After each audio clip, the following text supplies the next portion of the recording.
Okay, buckle up, because you're in for quite an adventure. This is a story about one of the most outrageous, infuriating, and ultimately satisfying situations I've ever been part of. I need to share what happened, partly to vent, partly because the outcome was so rewarding. My name is Eamon Johnson, and I live in a supposedly high-end but almost painfully cookie-cutter suburban community named Willow Creek Estates. I moved here about 5 years ago, after landing a great promotion at my tech job. I genuinely love my place. It's got a decent yard, a manageable commute, and my favorite part, a gorgeous in-ground pool in the backyard. It's my safe haven, my place to unwind after long days wrestling with code and corporate demands.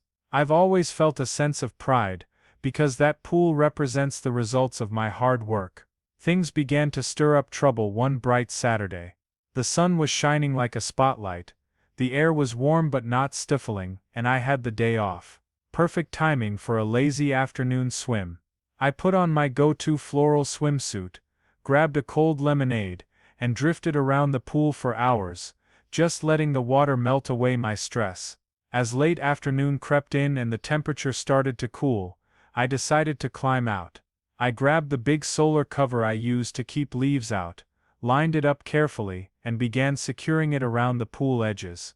It's a bit of a chore rolling out the plastic cover, smoothing it across the surface, and weighting down the sides, but it's worth the peace of mind. I was halfway through this mini routine when I noticed a figure standing right at the edge of my property, on the other side of a short ornamental fence. She was probably in her late 50s, with meticulously styled blonde hair that didn't move in the breeze, and a sharp, judgmental expression that seemed permanently fixed on her face. Right away I recognized Denise Walker, the president of our Homeowners Association HOA. She's renowned for patrolling the neighborhood with a clipboard, always scanning for code violations or anything that she believes lowers the overall property value or community standard. I tried to keep things cordial. I gave her a little nod and a polite wave. "Afternoon, Denise," I said, balancing the cover in my arms. She smiled, but it was that kind of overly sweet smile that hides a sour note beneath it. "Eamon, good to see you," she said, her voice dripping with artificial kindness. "What's with the pool cover so early in the day?" I shrugged, still holding on to my patience. "I'm done swimming for now, and I like to cover it once I'm finished. Keeps the debris out, helps maintain the water temperature." Her lips pressed tight. "I know she's big on how everything looks in Willow Creek Estates. It's just a bit of a shame to hide such a lovely amenity while there's still sunlight," she commented, letting out a theatrical sigh. "Don't you agree it's nicer when the pool is visible?" My tolerance for these subtle jabs was already wearing thin. "I appreciate the concern, but it's my pool," I said in as neutral a tone as I could manage. "And I'd prefer to keep it covered after I'm done. I'm sure you understand." Denise stared me down for a moment, her gaze drifting from the pool to the rest of my yard. I could almost see her mentally cataloging whether my hedge was trimmed to HOA standards or if my lawn might be an inch too long. Finally, she pursed her lips. "Well, as long as it doesn't negatively impact the neighborhood. We do have guidelines about maintaining the correct appearance, you know." I nodded, though inside I was annoyed. "Understood," I said. She stood there for several seconds longer, clearly hoping for some sort of reaction, or at least an apology for daring to put a cover on my own pool. But I wasn't giving her that satisfaction. Eventually, she spun on her heel and marched back to wherever she came from, leaving me to finish my chore. I went inside, tension burning away at what had been a perfectly relaxing day. I tried to shake off the encounter. Maybe she was just bored or craving some weird sense of superiority. I hopped into the shower, threw on comfy clothes, and started prepping dinner. That's when I got that unpleasant feeling that the incident wasn't over. Sure enough, about an hour later, someone knocked on the front door. At first I considered ignoring it, maybe a package, maybe a neighbor. But the knocking persisted, a little too insistent. Sighing, I opened the door. Standing there in her usual immaculate outfit was Denise Walker, flanked by 2 uniformed police officers. My heart sank right to the floor. I'd never had the police show up at my house for any reason, let alone because some neighbor had a complaint. One of the officers, tall, wearing a polite but serious expression, spoke first. "Good evening, ma'am.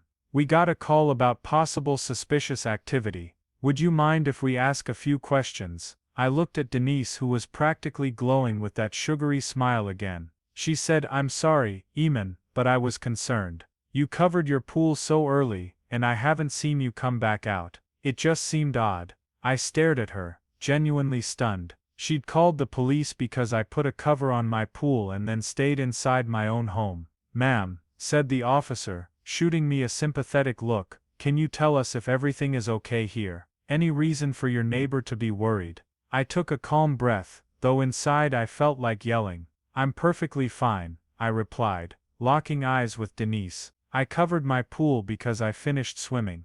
Then I came inside to watch a movie. That's literally all that happened." The second officer, a woman with kind eyes, offered me a faint smile, then turned to Denise. "Did you see or hear anything else that might indicate a crime was happening, or is it just the pool cover you found unusual?" Denise's face went a bit pink. She visibly struggled to come up with a better excuse. "Well, the rules say we must maintain the community aesthetic. When I didn't see any activity in the yard, I thought something might be wrong." The officers shared a glance. One cleared his throat. "Ma'am," he said to Denise, "calling 911 because you felt something was off might not be the best use of emergency resources. Unless you saw signs of an actual emergency or heard someone in distress, it would have been more appropriate to just check with your neighbor." I had to look away so I wouldn't laugh at the irony of them scolding her. But that relief quickly turned to discomfort when the male officer said, "We do need to run a quick routine background check on all parties involved, just to close out the call properly." My stomach knotted up. I have nothing to hide, a clean record, upstanding citizen, all that. But it's still invasive to be checked out as though I was a suspect in my own home because of a neighbor's nonsense complaint. I nodded, though, and handed over my ID. That's when I noticed Denise's face. She was pale as a sheet and her fingers were trembling. For reasons I couldn't yet guess, she seemed far more rattled by the mention of a background check than me. The officers walked back to their car with both our IDs, leaving me and Denise in awkward silence. She wouldn't meet my eyes. At that moment, something about her gave me the impression that she'd been stirring up trouble like this for a while, maybe using her HOA role to push around people she didn't like. Just then the second officer, the woman with the kind eyes, stepped back to my porch. She lowered her voice. "Miss Johnson," she said, "I'm sorry for this inconvenience. If it helps, you might want to recheck your HOA documents. Some sections address potential abuses of authority, could be relevant." I wasn't sure what she was hinting at, but I gave her a polite nod. "I'll do that, thanks." A few minutes later, the male officer, let's call him Officer Davis, came back from the patrol car, a serious look on his face. He handed me back my ID, with an apologetic smile. Then he turned to Denise, who'd been standing on my walkway, arms folded,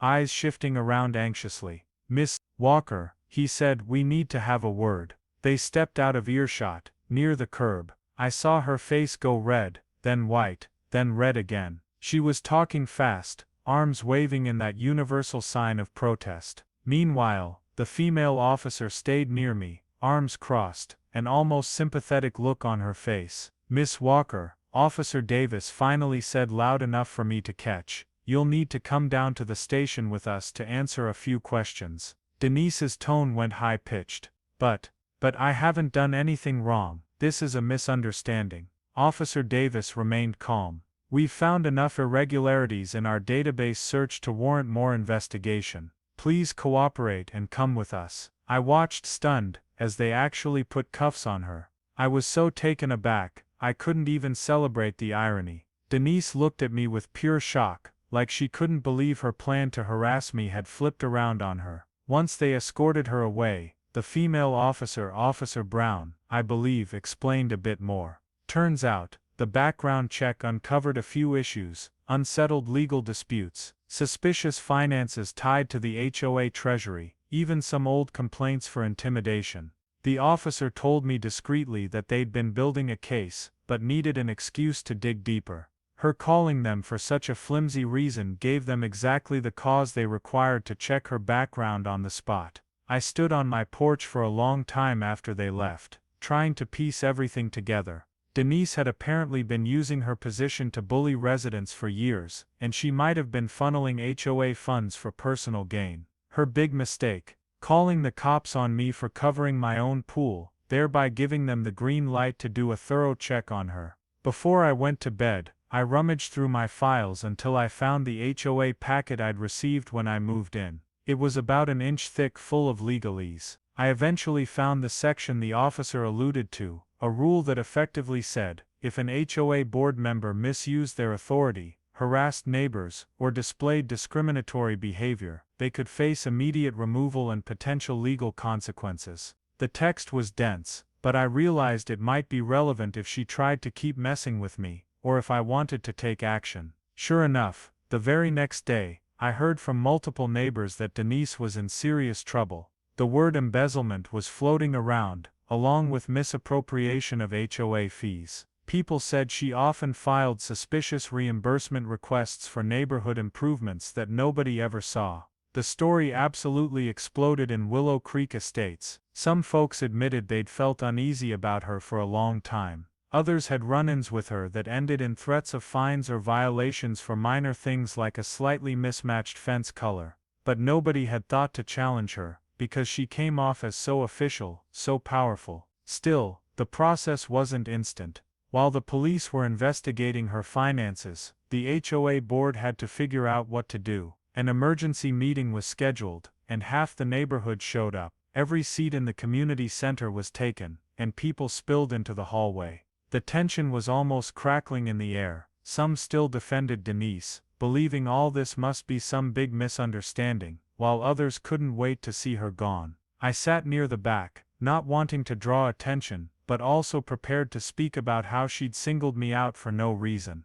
Part of me was still marveling at how a simple action covering my pool had sparked such a chain of events. At the meeting, the remaining HOA officers explained that Denise Walker had been formally removed from her post pending the outcome of the criminal investigation. They also mentioned they'd found major inconsistencies in the HOA's budget, prompting them to freeze certain accounts. People in the audience whispered and gossiped. Then the time for resident complaints arrived. One by one, neighbors stood up to share stories of how Denise had harassed them, threatened to fine them, or even implied they'd face legal trouble if they didn't comply with her arbitrary demands. Some recounted how she always targeted those who didn't fit the mold, people of color, folks whose lifestyles didn't match her preferences, or those who simply dared to question her. When it was my turn, I described the entire fiasco from that Saturday, how I was covering my pool, how she felt the need to linger, how she called the police for no real reason, and how it all escalated. I tried to stick to the facts. She'd singled me out for something that wasn't even a violation. The crowd erupted in murmurs and exasperated sighs, recognizing her pattern. In the middle of the meeting, one of the interim board members stood up and said, "Folks, I think it's time for a fresh start. Willow Creek Estates can't go on like this." He proposed new elections for the board, plus a rewrite of some of the more ambiguous HOA clauses that Denise had exploited. The audience applauded. Short call to action middle of the story. If you've been reading this and you appreciate real-life tales of neighborhood drama, take a second to subscribe. It helps you stay in the loop for more true stories about ordinary people fighting for fairness in extraordinary ways. Anyway, it felt like a weight had lifted. But the fallout for Denise Walker was just beginning. The local police uncovered a web of suspicious expenses, from fraudulent landscaping invoices to non-existent community outreach events. Some residents felt betrayed that she'd spent their HOA dues on personal luxuries. Others were more upset about her intimidation and borderline discriminatory behavior. A week later we had another HOA meeting, this one to decide how to move forward without Denise. By then, the rumor mill had confirmed she'd been officially charged with misappropriating funds and possibly fraud. The new acting HOA president, a level-headed woman named Rachel Adams, announced that the board planned to address every outstanding complaint lodged against Denise. They would audit every single transaction from the past 5 years. They also made it clear that, going forward, the HOA would adopt an open-door policy. Any homeowner could attend the budget meetings and see exactly where every dollar was spent. They wanted to rebuild trust. It was a breath of fresh air. Meanwhile, the neighborhood vibe started to shift. People who'd once kept to themselves began chatting outside by their mailboxes. A few families organized weekend block parties. It's almost like everyone realized how oppressive the atmosphere had been, with this one person controlling so many aspects of our daily lives. Freed from that, we remembered we actually liked living here. I wasn't done though. I had to ensure that my own situation was fully resolved. I didn't want any lingering threat that someone would keep tabs on me for covering my pool. So I wrote a formal letter, referencing the HOA's new transparency rules, stating that I wanted a written guarantee that residents could cover their pools whenever they pleased, as long as it didn't conflict with any actual safety codes. Rachel Adams responded graciously, telling me the new board wholeheartedly agreed. They revised a line in the community guidelines clarifying that pool owners could decide if and when to use covers, with no risk of neighborhood aesthetic complaints. It may seem small, but it symbolized a huge change. Personal rights were being respected over shallow aesthetics. Not long after, we learned that Denise Walker's case was moving forward. She faced multiple felony counts, including theft and fraud. A few neighbors who'd previously been too scared to say anything testified about the bogus citations she'd given them or how she tried to muscle them into paying ridiculous fees. It all painted a damning picture of someone who had taken advantage of her neighbors' trust, and in many cases their fear. I decided to attend part of the trial, just to see it through to the end. The prosecutors laid out their evidence methodically: bank statements, canceled checks, false invoices, you name it. Denise sat there, her once commanding presence reduced to a nervous wreck, whispering to her lawyer, occasionally glaring at the witnesses. After a short deliberation, the jury found her guilty on multiple counts. She ended up getting a prison sentence, and had to pay restitution to the neighborhood. Watching her face as the verdict was read felt surreal. Part of me almost pitied her for letting her craving for power and control ruin her life. Another part felt relieved that justice had been served. With Denise out of the picture, Willow Creek Estates began transforming into the place I'd always hoped it could be. The new board members were friendlier and more engaged with the community. They set up committees to discuss improvements, a community garden, better lighting along the walking paths, and seasonal events to bring folks together. We also addressed the underlying issues that allowed someone like Denise to hold so much sway for so long. The board rewrote some of the more vague rules, got rid of outdated fines, and spelled out clear steps for handling complaints, so that no single person could ever again wield that much power unilaterally.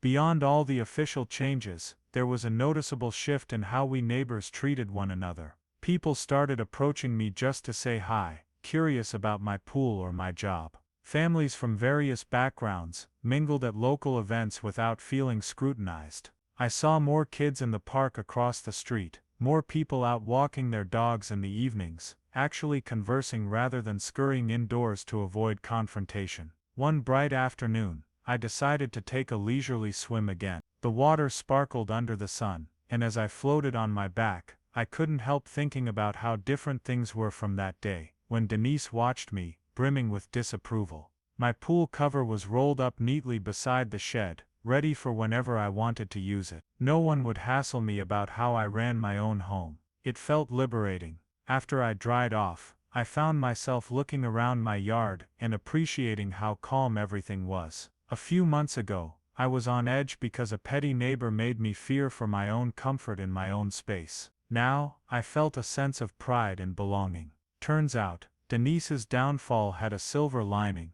By shining a light on her abuses of power, the entire community had to confront some uncomfortable truths, like how easily we let one person's prejudices dictate the mood of the neighborhood. But we emerged stronger, more unified. I also made several new friends through this ordeal, neighbors who had been victimized or sidelined by her. We shared our stories, formed a sort of support group, and even planned fun gatherings to celebrate the changes in our HOA. Many of us joked that we should form a pool club, open to anyone who wanted a casual weekend swim, cover or no cover. Another short call to action towards the end. If you've enjoyed reading about this wild turn of events in Willow Creek Estates, subscribe right now. You'll be the first to know when more unbelievable neighborhood stories come to light. It's amazing how one small action covering a pool revealed a chain of misconduct that toppled an entire house of cards. Denise Walker ended up behind bars, facing the consequences of her greed and harassment. Meanwhile, we created a more open, diverse, and welcoming environment for ourselves and our children.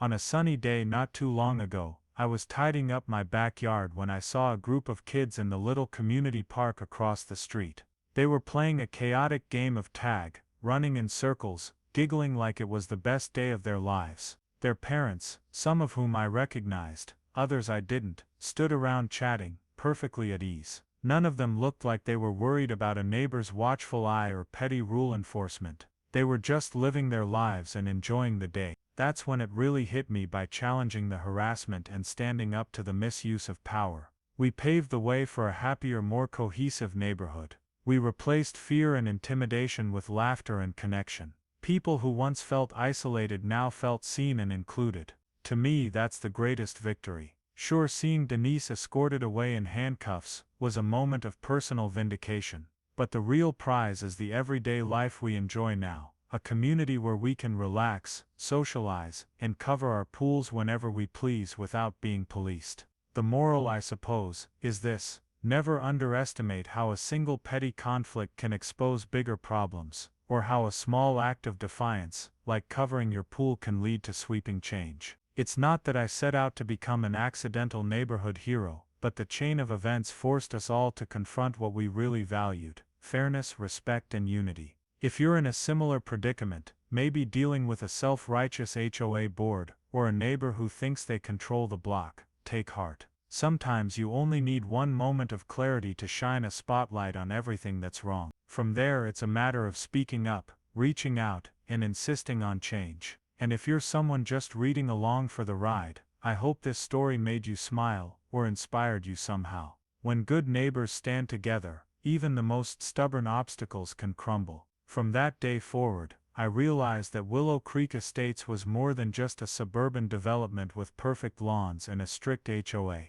It was a place where people like me could build real connections, grow a sense of belonging, and ensure no one else gets strong-armed by petty tyrants. I can float in my pool now without any worry or guilt. I can have friends over for a weekend barbecue, knowing that if I choose to keep the pool covered or uncovered, it's my call. In the end, Denise Walker's downfall showed us all that bullies can be knocked off their pedestal, and communities can learn from the harm one person caused. Even as she faced legal repercussions, our real victory was in forming a welcoming neighborhood where we look out for each other. I've come to treasure these quiet, sunny afternoons by the water, knowing I earned them fair and square. It's nice to live in a place that's actually comfortable, not just outwardly perfect. I survived the strangest HOA meltdown of my life, and in a bizarre way, I'm grateful it happened, because it brought us all closer. So that's my wild story about the day an HOA president tried to harass me for covering my pool, only to end up exposing her own secrets. If you're ever caught in a battle with a petty neighbor or an overbearing HOA, remember, stand up for your rights, read the rulebook, and keep records. Truth has a funny way of surfacing, especially when the other side acts out of hate or ignorance. Thanks for reading until the end. May your backyard remain your sanctuary, free from prying eyes, and may your neighbors be the supportive, friendly people you deserve. If you enjoyed this tale of suburban drama and comeuppance, subscribe and stay tuned for more real-life stories about everyday folks changing their communities for the better.